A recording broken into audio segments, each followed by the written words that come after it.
Bangkai Maung. Kekuatan pusaka sebagai interpretasi ketajaman keyakinan ketika mencari sebuah media untuk menghadapi lawan.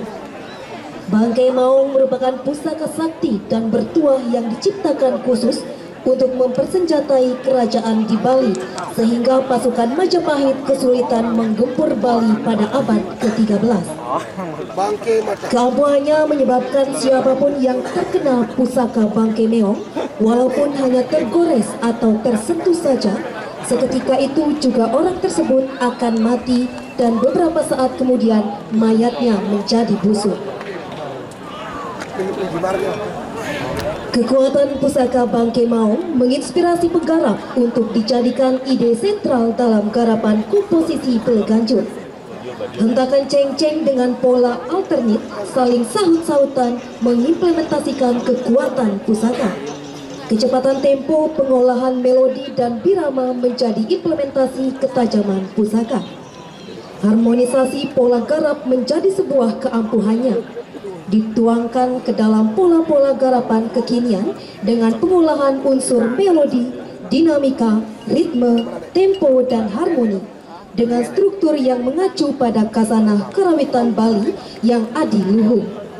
Unsur vokal dan semi-tretikal pada gerak mendeskripsikan bagaimana interpretasi ketajaman keyakinan pemakai pusaka Bangkai Meong tersebut, sehingga terbentuklah komposisi garapan Beleganjur yang utuh dengan judul Bangkai Maung. Penata kerawitan Imade Pandi Yoga Pranata SSN dan Imade Dwika Asmara SSN. Penata gerak Iputu Gede Bagus Restu Pratama Wiwaha. Hadirin pecinta seni yang berbahagia, marilah kita saksikan peserta dengan nomor undi 12 Bangkai Maung. Selamat menyaksikan.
Nah,